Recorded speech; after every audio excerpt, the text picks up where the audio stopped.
Mummy के जाने के बाद मेरे रिश्तेदारों ने, गांव वालों ने, सबने कहा क्या जरूरत है जॉब करने की, घर बैठो, भाइयों को देखो, जॉब करके तुमने क्या कर लेना है। कमेंट्स आते हैं कि इसकी शक्ल देखो, इसको तो वीडियोस बनानी नहीं चाहिए, ये आंटी है, ये क्या कर रही है यहाँ सोशल मीडिया पे, इन्होंने समाज खराब कर रखा है, अपने घर बैठो।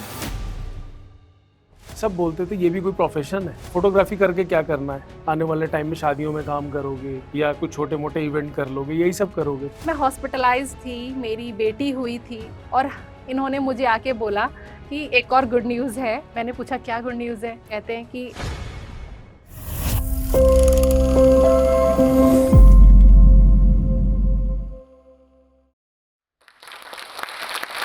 फन के लिए कंटेंट बनाना शुरू किया था। कोई प्लानिंग नहीं थी, कोई स्ट्रेटेजी नहीं थी। जो फन के लिए बनाना शुरू किया था, कब वो हमारी पहचान बन जाएगा, ये मुझे भी नहीं पता था। मेरा नाम है प्रीति। मैं फरीदाबाद के एक बहुत छोटे से विलेज से बिलोंग करती हूँ। मम्मी के जाने के बाद मेरे रिश्तेदारों ने, गाँव वालों ने, सबने कहा, "क्या ज़रूरत है जॉब करने की? घर बैठो, भाइयों को देखो, जॉब करके तुमने क्या कर लेना है? कोई ज़रूरत नहीं जॉब करने की।" पर मुझे मम्मी की बात याद थी कि इंडिपेंडेंट रहोगी तो खुश रहोगी। तो मैंने उनकी बात को समझा और मैंने अपनी जॉब कंटिन्यू की। तो जॉब के लिए मुझे मेरा गाँव परिवार छोड़ के नोएडा शिफ्ट होना पड़ा, जहाँ पे मेरी मुलाकात मेरे हस्बैंड सौरभ गांधी से हुई। हालाँकि वो पहली मुलाकात एक इत्तेफ़ाक थी, पर एक ही सोसाइटी में होने के बाद हम लोग डेली मिलते रहे। वो मुलाकातें कब एक हमारी शादी वाली जर्नी में कन्वर्ट हो जाएगी, ये मुझे भी नहीं पता था। मेरी फैमिली कभी इंटरकास्ट शादी के सपोर्ट में नहीं थी, जैसा कि हमेशा होता ही है। फिर मैंने अपनी शादी के लिए स्टैंड लिया। फिर बाद में धीरे-धीरे मेरी फैमिली भी कन्विंस्ड हो गई। एक टाइम आया जब हम लोगों ने फाइनली डिसाइड किया कि अब हम शादी करते हैं। मेरी शादी मेरे हस्बैंड से हो गई, सौरभ गांधी से। फिर हम लोग बॉम्बे शिफ्ट हो गए। बॉम्बे में मेरी जॉब थी, मैं एक मेडिकल कंपनी में काम करती थी और मेरे हस्बैंड का काम था फ़ोटोग्राफ़ी का, वीडियोज़ का, मूवीज़ का, तो उनका आना-जाना वहाँ रहता था। तो एक टाइम आया लॉकडाउन का, जब लॉकडाउन लगा तो हम लोग बॉम्बे में ही थे। तो जब बॉम्बे में लॉकडाउन लगा तो सब जगह आना-जाना बंद हो गया। जब आना-जाना बंद हो गया, तो अब हम घर पे करें क्या? मेरी तो जॉब थी, पर हस्बैंड क्या करे? तो उस टाइम पे टिकटॉक, लाइकी ये बहुत ज़्यादा ट्रेंड में था। लोग वीडियोज़ देख के हँसने लगते थे। तो हमने भी सोचा क्यों ना हम भी ये सब करने लगे। तो मैं, मेरे हस्बैंड और मेरी सिस्टर इन लॉ वो वीडियोज़ देख के कॉपी करके वीडियोज़ बनाने लग गए। धीरे-धीरे हम ऐसी वीडियोज़ डालने लग गए, पर उससे कभी इनकम भी होगी, ये हमने नहीं सोचा था। फिर एकदम से वो जो लॉकडाउन का टाइम था, तो हमें वो कानपुर शिफ्ट होना पड़ा, हमारे नेटिव प्लेस। फिर वो जो वीडियो का सफ़र था, वो वहाँ पे बंद हुआ, कुछ टाइम के लिए। फिर 2025 में हमने जो ये वीडियो क्रिएशन का काम था, इसको थोड़ा सीरियस लेना शुरू किया। फिर हम डेली वीडियो बनाने लग गए। डेली वीडियो डालते थे हम इंस्टाग्राम पे भी, यूट्यूब पे भी, फेसबुक पे भी। हमने लॉन्ग वीडियोज़ भी बनाई, शॉर्ट वीडियोज़ भी बनाई। अब धीरे-धीरे हमने हमारी ये आदत में आ गया कि अब हमें डेली वीडियो डालनी ही डालनी है। हमने एक वीडियो क्रिएट किया, हमने सोचा था कि पहले कोई फन एक्टिविटी करेंगे, हम लोग कॉपी करेंगे, म्यूज़िक डालेंगे और लोग हँसेंगे। पर वो वीडियोज़ में हमारे उतने व्यूज़ नहीं आते थे। फिर हमने एक दिन सोचा कि बैठे-बैठे क्यों ना हम कुछ अलग करते हैं। तो मेरे और मेरे हस्बैंड ने एक प्रॉपर्टी से रिलेटेड एक कंटेंट बनाया। उसको हमने थोड़ा-सा सीरियस रखा और हमने कोई म्यूज़िक भी नहीं डाला कि हम कोई म्यूज़िक नहीं डालेंगे इसमें, ऐसे ही चलते हैं, ट्राई करते हैं, देखो क्या होता है। वो विदाउट म्यूज़िक वाली वीडियो हमारी वायरल हो गई। तब से हमने सोचा कि अब हम कोई म्यूज़िक नहीं डालेंगे।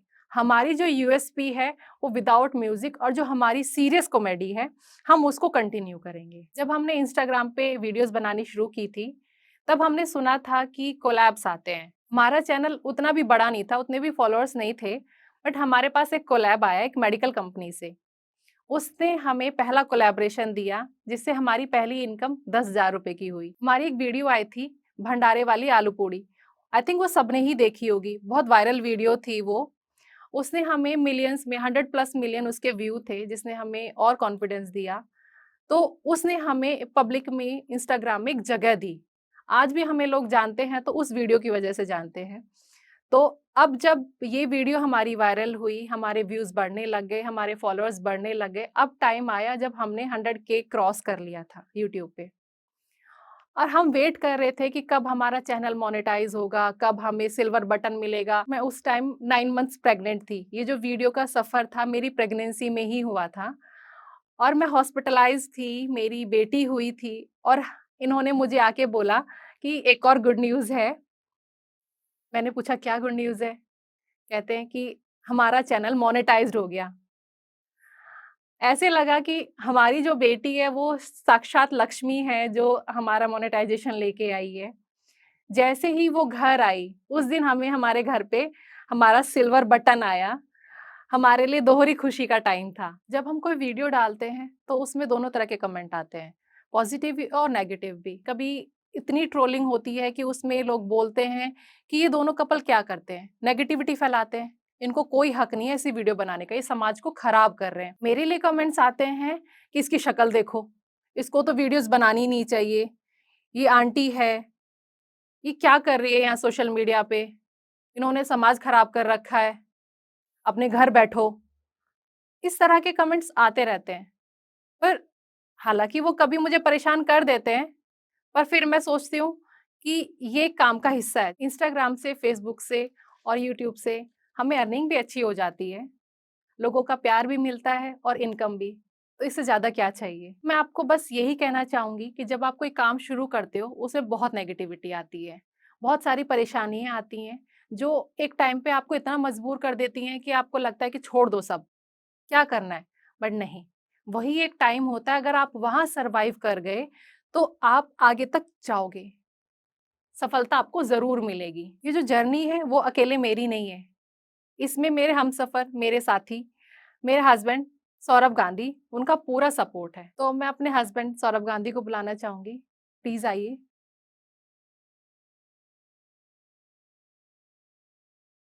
हेलो, मेरा नाम सौरभ गांधी। मैं आज के टाइम में एक कंटेंट क्रिएटर हूँ। बट ये जर्नी ऐसे नहीं स्टार्ट हुई। ये एक छोटे से शहर कानपुर से। कानपुर में एक लड़का जो फ़ोटोग्राफ़ी के शौक रखता था कि बड़े होके फ़ैशन फ़ोटोग्राफ़र बनूँगा, फ़िल्म्स बनाऊँगा, एडवर्टाइज़िंग में काम करूँगा, एड्स फ़िल्म बनाऊँगा। ये शुरुआत वहीं से शुरू हो गई थी। फिर एक टाइम आया जब प्रोफ़ेशन चूज़ करना था। तब प्रोफ़ेशन ऐसा कि फ़ोटोग्राफ़ी को बहुत वैल्यू नहीं दी जाती थी। मैं रील के टाइम से आता हूँ जब रील वाले कैमरे चलते थे। तो मैंने अपनी शुरुआत वहीं से करी थी। तब मेरे फ़ादर, मेरे दादाजी सब बोलते थे ये भी कोई प्रोफ़ेशन है? फ़ोटोग्राफ़ी करके क्या करना है? आने वाले टाइम में शादियों में काम करोगे या कुछ छोटे-मोटे इवेंट कर लोगे, यही सब करोगे। बट मैं अपने फ़ादर को, अपने दादाजी को यही समझाता था कि नहीं, फ़ैशन फ़ोटोग्राफ़ी एक प्रोफ़ेशन है, मैं ये करूँगा, मैं एडवर्टाइज़िंग में काम करूँगा, एड्स बनाऊँगा, फ़िल्म्स बनाऊँगा। तो उनको लगता था कि ये भी कोई काम होता है। एक टाइम आया 2015-16 का, जिस टाइम यूट्यूब ने और सोशल मीडिया ने लोगों की लाइफ़ में एंट्री करी। तब उस टाइम मैं फ़ोटोग्राफ़ी और वीडियोज़ करता था और उस टाइम कई ऐसे क्रिएटर धीरे-धीरे आने लग गए जो वीडियोज़ बनाने लग गए। मेरे पास काफ़ी लोग आते थे जो बोलते थे कि मुझे एक छोटा-सा वीडियो बनाना है, आप प्लीज़ इसमें हमें हेल्प करो, सपोर्ट करो। तो हमने लोगों के लिए वीडियोज़ बनाने चालू किए। फिर एक टाइम आया जब मेरी मुलाकात मेरी वाइफ़ प्रीति से हुई। तो आप लोग ने सुना, हम लोग सेम सोसाइटी में मिले। मुझे भी नहीं पता था कि आने वाले टाइम में मेरी लाइफ़ पार्टनर बनने वाली है। मैंने और मेरी वाइफ़ ने कंटेंट क्रिएशन शुरू किया। हमने इस चीज़ को इतना सीरियस ही नहीं लिया। मुझे लगा यार ये तो एक कॉमेडी है, फ़नी है, लोग रील्स बनाते हैं, वीडियोज़ बनाते हैं, इसका कोई बेनिफिट थोड़ी ना है। हम फ़िल्म्स ही बनाएँगे। हम फ़िल्म बनाएँगे, शॉर्ट फ़िल्म्स बनाएँगे, एड फ़िल्म्स बनाएँगे, ये एक फ्यूचर है। बट हमने कुछ शॉर्ट फ़िल्म्स भी बनाई। मेरी वाइफ़ ने उसमें बहुत सपोर्ट किया। उसको पूरा प्लान किया कि कैसे शॉर्ट फ़िल्म्स बनती है, हमने कुछ एक्टर्स हायर किए, हमने फ़िल्म्स बनाई छोटी-छोटी, बट वो सक्सेसफुल नहीं रही। फिर हमने एक नया चैनल बनाया, फ़िल्मी डैडी, जहाँ पे हमने कहा हम फ़िल्म्स के रिव्यूज़ करेंगे। हमने फ़िल्म के रिव्यूज़ करने स्टार्ट किए, बट अनफॉर्चुनेटली वो भी सक्सेसफुल नहीं रहा। एनी हाउ हम बीच-बीच में कुछ ना कुछ छोटी-मोटी रील्स बनाते रहते थे। वो कभी बनाई, कभी छोड़ी, कभी बनाई, कभी छोड़ी, ऐसे करते थे। मैंने कहा कि हमेशा हम बनाते हैं, छोड़ देते हैं और कोई ना कोई लोग हमें जो जनरली आपके फ्रेंड्स होते हैं, रिश्तेदार होते हैं, बोलते हैं यार कि तुम लोग के वीडियोज़ नहीं नज़र आ रहे। तो मुझे लगा यार ये पूछ रहे हैं इट मीन्स वो देख रहे हैं और एन्जॉय कर रहे हैं। तो फिर मैंने वाइफ़ से बोला, मैंने कहा क्यों ना हम अब परमानेंट इसको बनाते हैं वर्क अपना। इसको हम सीरियस लेते हैं और बनाएंगे नॉन स्टॉप वीडियोस। हमने कहा हम ऐसा क्या अलग करें कि हमारे वीडियोस दूसरों से अलग हो।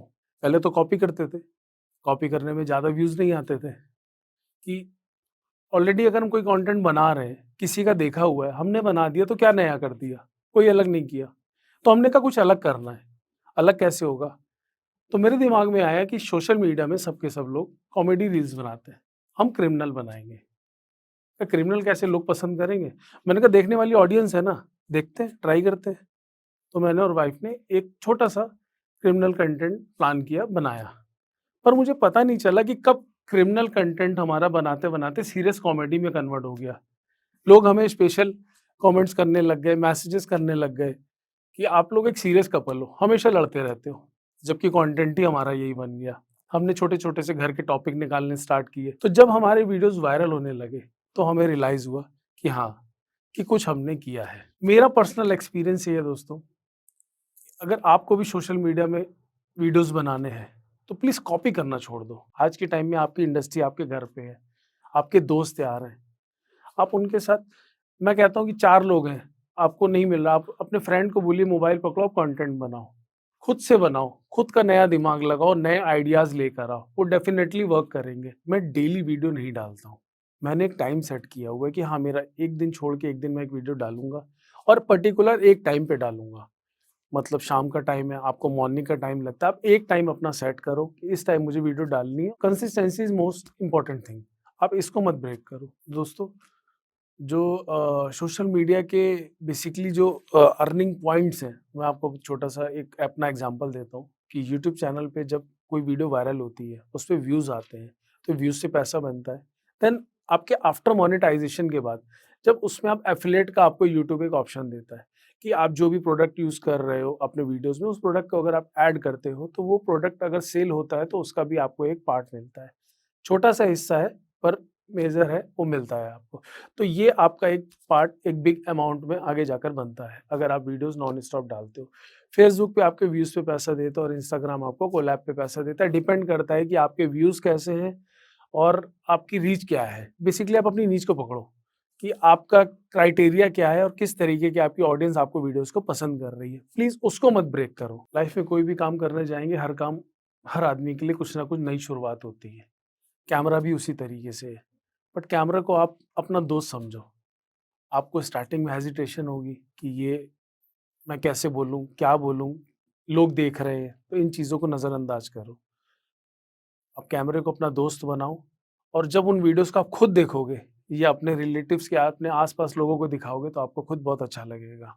तो कैमरा फ्रेंडली होना मोस्ट इम्पोर्टेंट है कि पहले के टाइम में वीडियो बनाना, शूट करना, एडिट करना एक बहुत लंबा टास्क था कि कौन कैमरामैन है, देन आपको एडिटर के पास जाना पड़ रहा है। पर आज के टाइम में सब मोबाइल में इतनी सर्विस आ चुकी है, इतने ऐप्स आ चुके हैं कि आप वीडियो बनाओ और ऐप में जाके आप एडिट कर लो। इवन अगर आपको एडिट नहीं भी करना आता है, तो यूट्यूब में इतने आपको ट्यूटोरियल मिल जाएँगे ना कि आप ईज़िली हर चीज़ को कर लोगे। आपको प्रॉब्लम नहीं आएगी वीडियो को शूट करने में, एडिट करने में और पोस्ट करने में। हर चीज़ का आपको ट्यूटोरियल मिल जाएगा। तो मैं थैंकफुल हूँ कि इस स्टेज पे मैं आ पाया जो स्टॉक पे। थैंक्सफुल हूँ कि उन्होंने मुझे और मेरी वाइफ को अपने प्लेटफॉर्म पे बुलाया और आई एम वेरी थैंकफुल।